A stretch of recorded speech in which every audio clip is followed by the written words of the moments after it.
Hello guys, uh, today we are going to conduct a practical which is basically about this convex lens.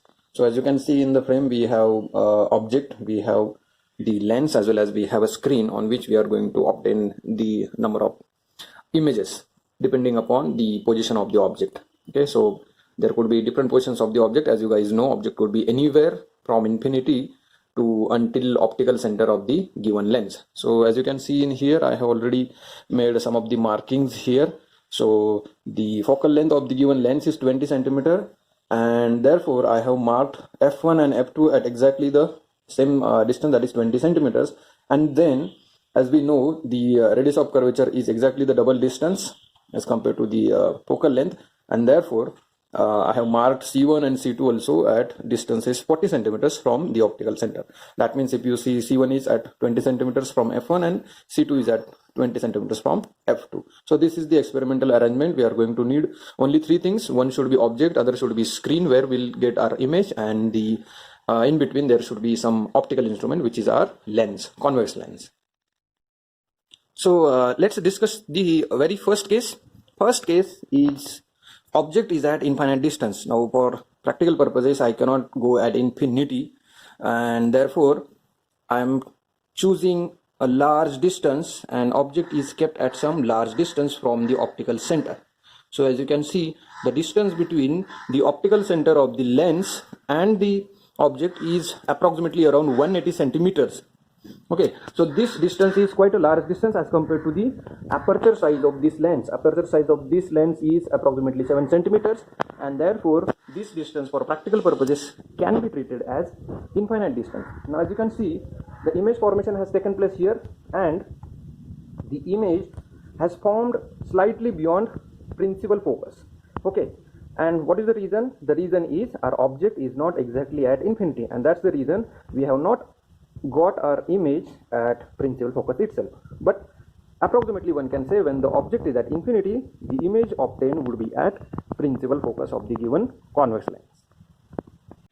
Let's discuss the second case. The object is beyond center of curvature. Now as you can see in here, I have kept my object beyond center of curvature C2. Conventionally we keep it on left hand side. That would have been at beyond C1. And our screen should have been on right hand side, but I've just reversed the sides of the object as well as image, or we can say the screen. So let's do this experiment. When the object is kept beyond center of curvature, on one side what we get is image would be obtained between the center of curvature and focus of the lens on other side. So let's obtain the image here. So let's adjust the screen, and here we get the sharp and bright image of the object. So this sharp and bright image tells us that image is formed between center of curvature and principal focus of the given lens. So as you can see, the image is inverted and it is smaller in size as compared to the object size. So this is the magnified image.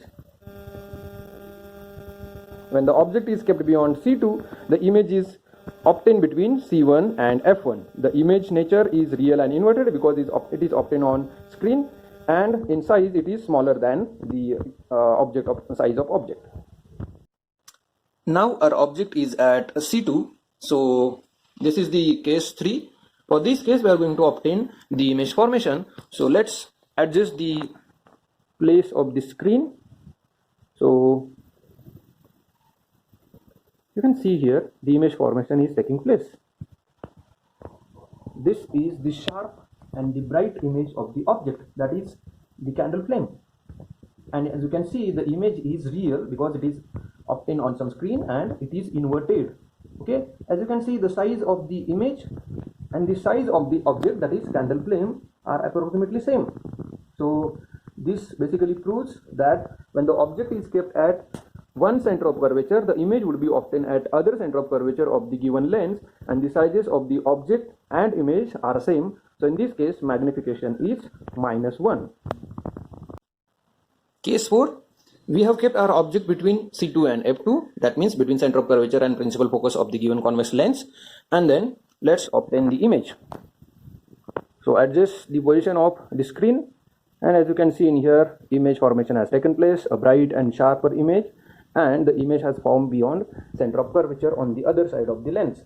As you can see, the image is real and inverted. It is obtained on some screen and it is inverted, and the size of image is slightly greater than the size of object.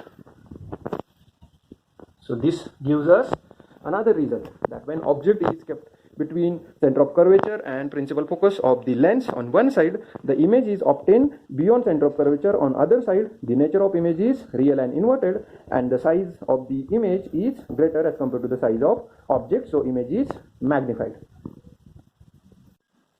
In this case, the object is kept at one of the principal foci of the given convex lens, and then we are looking forward for its image formation. Now, as you can see, as we know, when the object is kept at principal focus, the image formation takes place at infinity practically.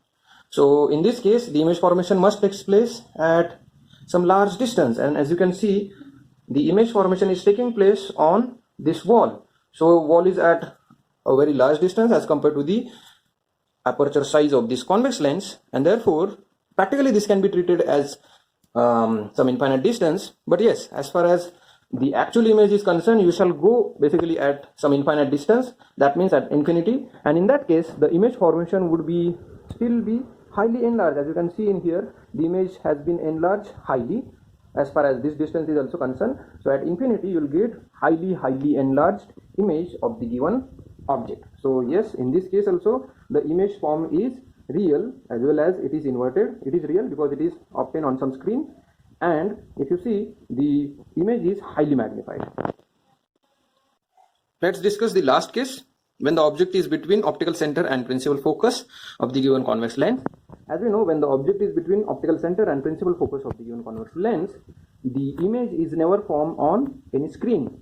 So therefore, we don't get any image on some screen. If you try and place this screen in front of the convex lens, here you can see no image formation is taking place, no matter at what distance you are placing this screen.